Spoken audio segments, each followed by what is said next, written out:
처음부터 우왕좌왕 한 거예요.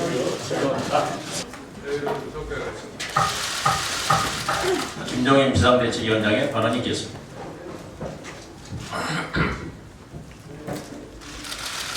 어저께 본회의에서 그동안 매우 많지 많았던 원샷법이 통과가 되었습니다. 원샷법을 통과하는 과정에서 여러 가지 얘기도 많이 있었습니다만 일단 저희가 여야 합의에 의한 원샷법 통과를 갖다가 그래도 만들어냈다는 것에 대해서 우리 원내대표 이정훈 의원님께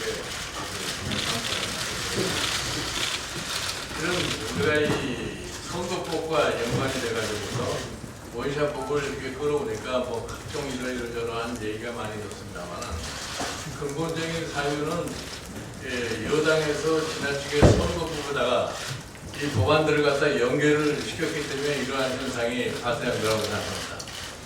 이제 앞으로 남은 것이 선거법 확정. 지금 선거법이 확정이 되지 않아서 유권자들도 내가 어느 지역에 속해 있는지를 모르고 방황하고 있고 또 출마하시려고 하는 분들도 역시 마찬가지 이런 상황에 놓여 있는 것 같습니다. 이 원샷법과 관련해가지고서 지난번 의장님께서 오는 12일까지 여야가의 원만한 합의가 되지 않으면은 의장의 단독 권한으로다가 선거법을 갖다 추진을 하셨다고 생각하기 때문에 의장이 그러한 저희 행동을 하시기 전에 여야가 원만히 합의를 해가지고서 이 선거법이 확정이 될 수 있도록 그렇게 촉구를 합니다. 아울러서 지금 현안이 되고 있는 각종 법안들도 여야가 좀 전향적인 여당이 좀 전향적인 자세를 갖다가 취해서 야당의 요구를 어느 정도는 수용을 하는 그런 자세를 몰고 오시면은 이 정책 법안도 우리가 합의에 의해서 처리할 수 있지 않을까 이렇게 생각합니다. 이제 며칠 있으면은 우리의 큰 명절인 음력설에서 설날이 다가오게 되어 있는데 설을 맞이하면서도 국민들의 소위 심정은 매우 우울한 것 같습니다. 저 경제가 잘 풀리지 않고 있기 때문에 이 부모님 사정이 좋지 않고 이래서 이 국민 여러분들이 많은 심려를 하고 있다는 것도 저도 매우 안타깝게 생각합니다. 이에 더불어서 최근에 북한이 장기미사일 발사를 갖다가 통보형으로서 문제가 또 이 한반도 안보에 또 커다란 암호를 갖다 던지는 이런 것 같습니다.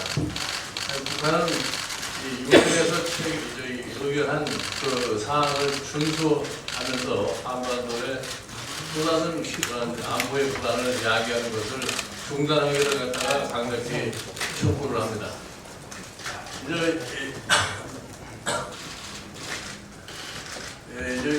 연휴가 곧 시작이 되면은 귀성객들이 많으리라고 생각을 하는데 이 우울한 상황에서도 설을 맞이해서 모양을 내려가는 경우들의 이 마음은 굉장히 기쁠 것이라고 이렇게 생각합니다. 아무쪼록 구경하시는 우리 분들께서는 안전에 조심을 하시고 좋은 설날을 갖다 맞이하시기를 바랍니다.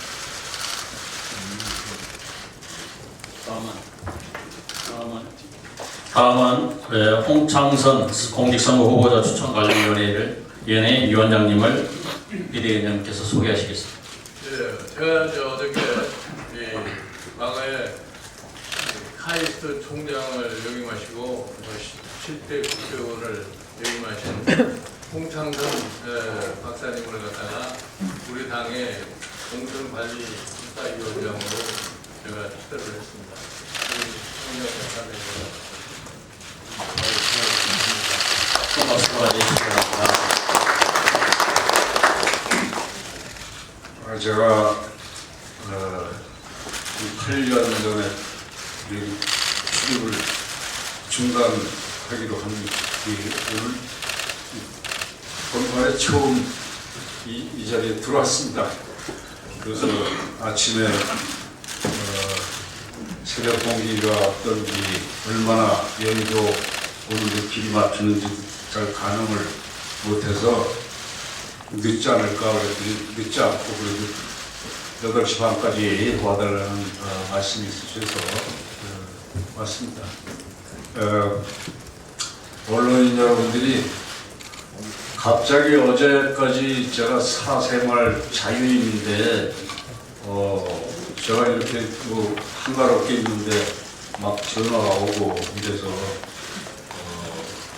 제가 아유 뭐 그랬더니 뭐 TV에 뭐 어쩌고 그래요. 그래서 그러냐고 저 이제 내일 연인으로 갈 테니 그때 인사드리겠다. 그 다음에 뭐 전화를 해주신 분이 많은데 일일이 답을 감당이 안 돼서 못한 걸 좀 양해해 주십사죠. 문자로 보내드렸습니다. 그랬고요. 그 다음에는 전혀 반응이 없었던 건 주머니에 아예 너무 힘들어서 진동을 해놓고 한참 있다 꺼내봤더니 배터리가 죽었더라고요. 네, 그랬다는 걸 말씀드립니다. 그래서 어떤 분은 뭐 좀 너무 고기내로서 좀 소홀히하지 않나 그러실지 모르지만 그런 뜻은 아니었다. 그런 양해 말씀드리고 앞으로 얼마든지 언론인 여러분들이 또 취재를 하셔야 되니까 협조를 해드리겠습니다. 제가 이 자리에 사실 오게 된 것은 그동안 어제까지는 국민의 한 사람으로서 소시민으로 살면서 지하철 타고 그야말로 집사람하고 재래시장도 구경 전체 했더라고요.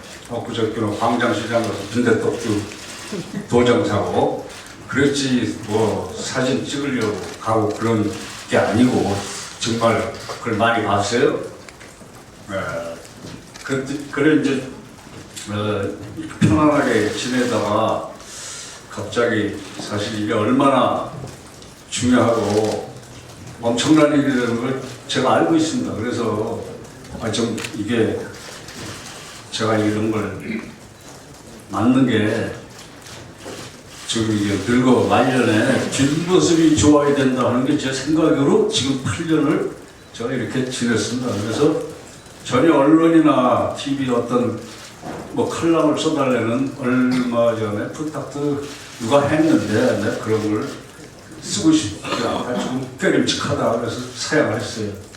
그래서 전혀 노출이 안 돼서 새로 오신 분들은 이게 누군가 그럴 거예요. 그런데 인터넷 찾아보시면 약간은 제가 살아온 그게 있어요. 그런데 뭐 좀 불미스러운 거 찾아가지고 제가 선물 하나 드릴게요.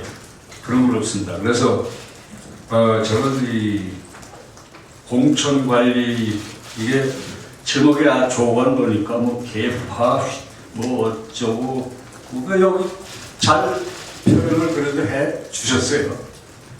개판이 무슨 뭐 공정성이 과연 담보되느냐 첨예하게 민감하게 지금 당사자들 생각하실 거 아닙니까? 그래서 제가 일일이 자세히는 지금 말씀은 드리기가 곤란하다.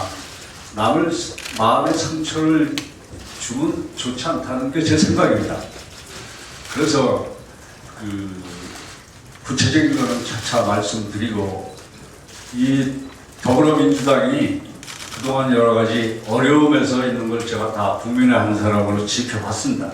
지켜봤는데 평소에 존경하는 우리 김종인 위원장님이 깜짝 등장을 하셔서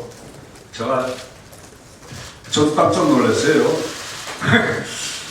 그래서 지켜보면서 당이 상당히 어렵다가 뭔가 정주 상태로 들어가면서 정치판에 반전이 되는 것 같은 걸 보고 제가 역시 그 위력이 있으시구나. 제가 그리고 상당히 기분이 좋았습니다. 그러나 바쁘실 것 같아서 제가 관찰만 좀 더 유심히 하게 됐어요.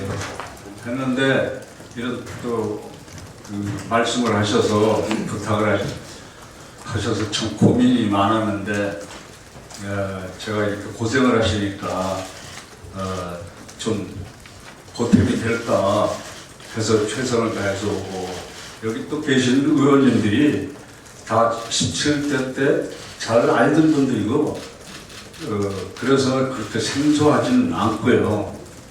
다 제가 좋아하는 분들입니다. 이쪽에 정장선 의원 같이 변재일 의원님, 이정부 대표도 같이 상임이 많이 하고, 그래서 잘 압니다. 그래서 이분들이 많이 참 애쓰시고 그러는 것도 잘 알고, 그래서 앞으로 제가 최선을 다해서 이 당의 이번 선거에 좀 더 좋은 분들이 나와서 좋은 정치를 하셔가지고 국민들로부터 설사 제 일당은 안 되더라도 이게 마음에 안 들면 좀 바꿔도 되는 수권 정당 같긴 하구나, 이 정도는 돼야 되지 않느냐, 그런 생각을 국민의 한 사람으로 합니다. 그래서 너무 야당이 힘이 없으면, 지금은 원래 여당도 지금 힘이 하나도 없죠. 거긴 더 힘이 없어. 제가 보니까 저기서 한마디 하면 그냥 전부 우르르 몰려다니고. 그래서 아무튼 우리 언론에서 잘 싸움 부추기지 말고 잘 도와주시면 이 야당이 조금 생기를 새해는 좀 갖고, 그리고 나라도 좀 더 발전적으로 좋은 성과가 있지 않을까 이렇게 생각합니다. 앞으로 잘 부탁드립니다.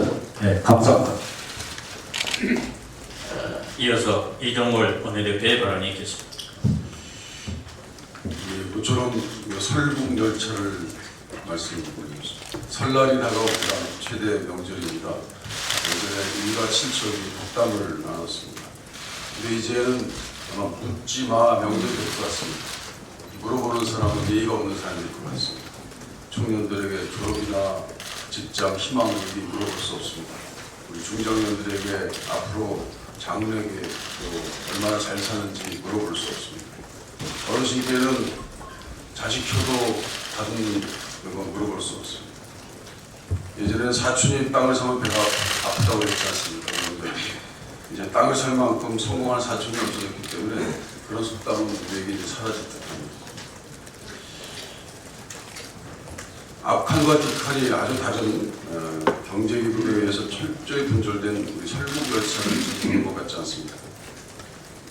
설날을 맞이하는 대한민국 곳곳에는 설국열차의 메인 카피인 나는 닫힌문을 열고 싶다는 외침이 들려오는 겁니다.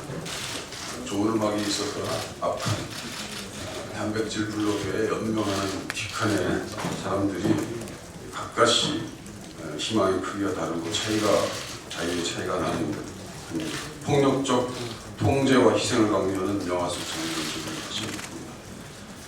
소수 부자들의 특권, 세습 자본주의가 커지는 것 같습니다.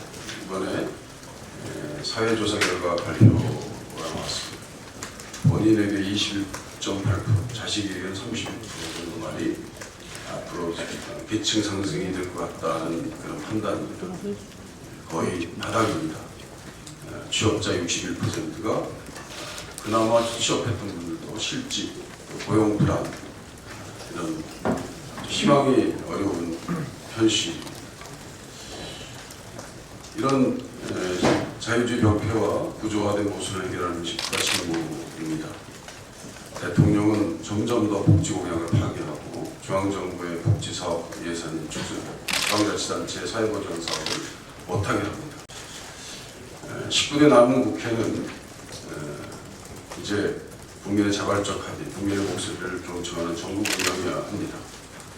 좋은 법은 나라를 위해서 국회를 통과시켜야 되지만 나쁜 법은 나라를 위해서 야당이 막아야 합니다.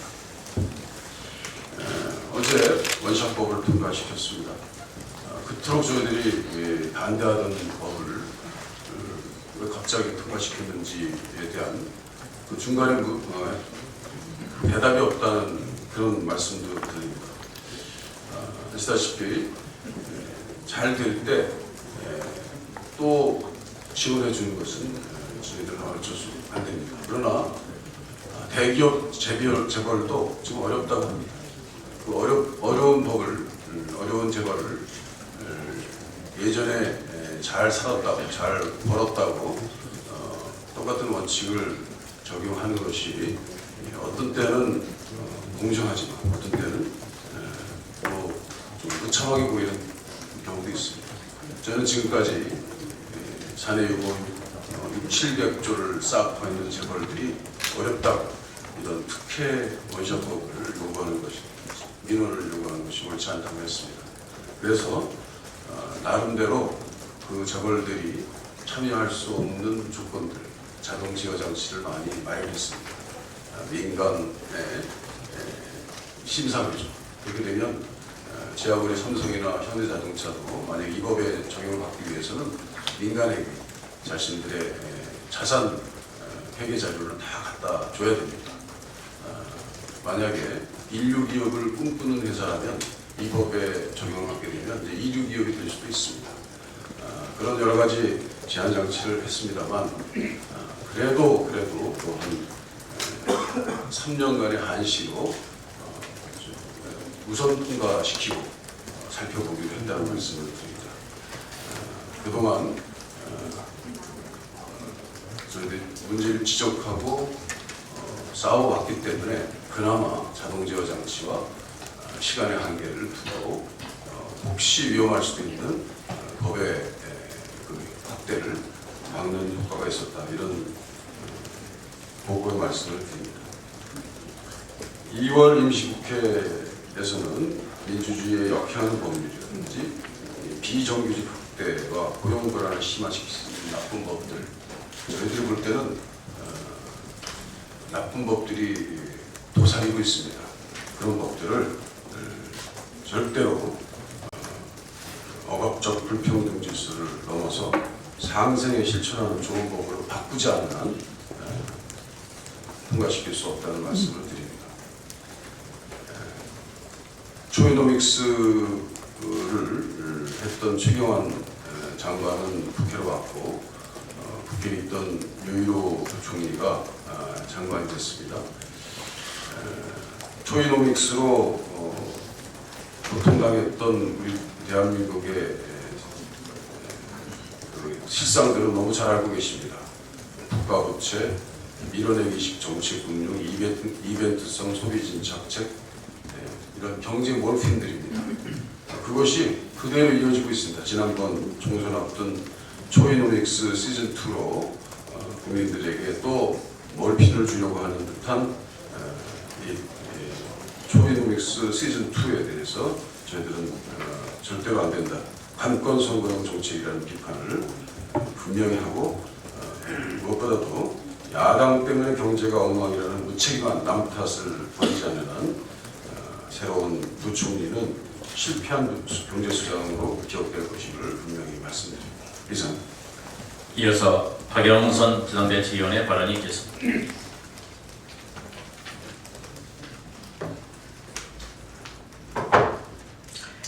네, 박근혜 정권은 선거만 다가오면 돈을 풉니다. 거창하게 초이노믹스를 말하던 최경환 후는 보궐선거 이기겠다고 돈 풀어서 결국 빚내서 집 산 서민들의 시름을 깊게 했습니다. 출범 21일 만에 내놓은 유일호 장관의 경제 대책 역시 돈 풀기입니다. 무려 21조를 조기 집행하는 가불 정책입니다.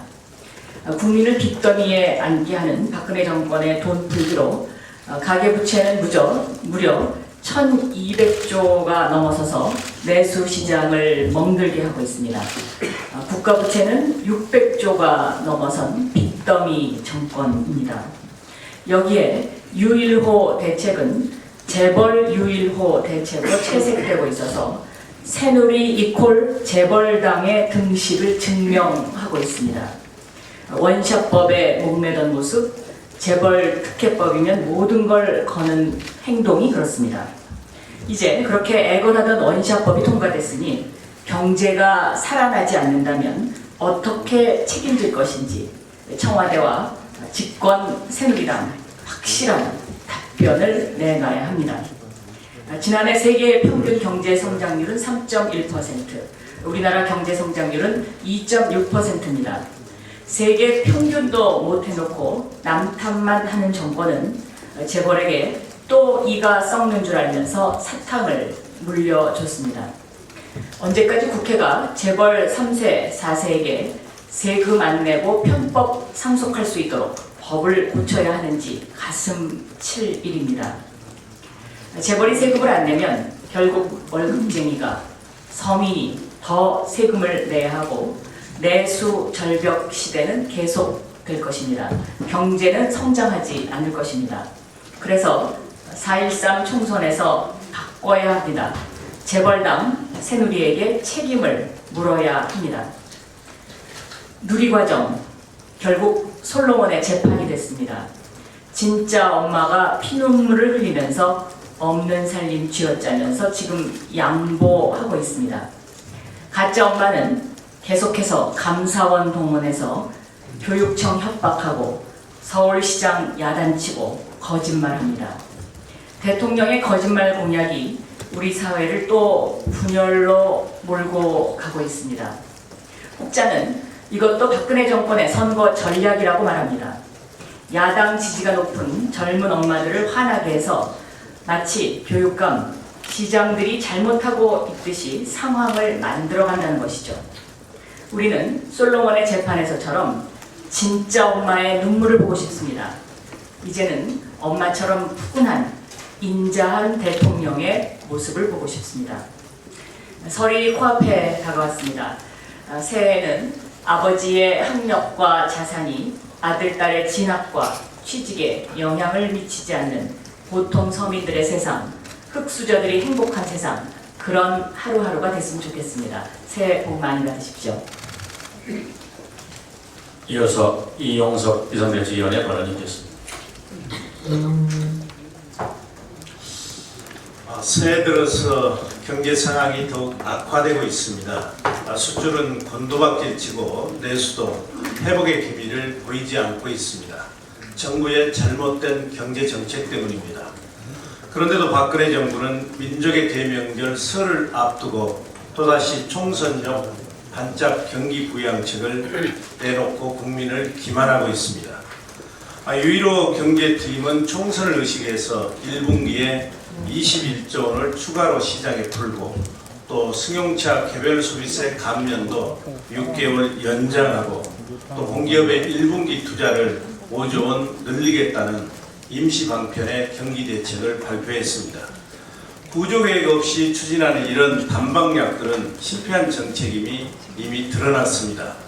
이주열 한은 총재 이후 4차례에 걸쳐서 기준금리를 사상 최저 수준인 1.5%까지 내렸고 또 전임 최경환 부총리는 취임과 더불어서 46조 원의 확장적 재정 패키지를 내놓았지만 경기는 계속 악화되고 있습니다. 그런데도 전임 최경환 경제정책팀의 실패한 정책을 반복하고 있으니 그 무능함이 참으로 애처로울 뿐입니다. 오죽했으면 보수 성향의 언론마저 사설을 통해서 선거용 반짝 부양책으로는 경기를 살릴 수 없다 이렇게 강하게 비판하고 나섰겠습니까? 또한 유일호 부총리는 한국은행과 이 상황 인식을 공유할 필요가 있다면서 한국은행으로 하여금 금리 인하를 종용함으로써 한국은행의 독립성을 크게 훼손하고 있습니다. 누차 강조하지만 위기의 한국 경기를 살리는 해법은 미봉적인 단기 부양책이 아니라 한국 경제의 틀과 체질을 바꾸는 강도 높은 구조개혁입니다. 대기업과 물질 중심의 신자유주의 경제, 소위 자본주의 3.0에서 과감하게 탈피해서 중소기업과 사람 중심의 포용적 자본주의 4.0으로 구조개혁을 단행해야 됩니다. 더불어민주당이 구체적인 해법을 제시하겠습니다. 특히 김종인 지도부가 들어서서 더불어민주당의 경제정책이 어떻게 달라지냐고 묻는 언론인들이 참 많습니다. 그래서 설 이후 빠른 날짜를 잡아서 한국 경제의 고질병을 치유하고 성장과 분배가 선순환되는 해법을 제시하겠습니다. 요즘 우리 당에서 자주 거론되는 더불어 성장론, 포용적 성장 정책, 소득주도 성장, 경제 민주화, 복지 국가론 이런 내용들을 체계적으로 정리해서 발표할 것입니다.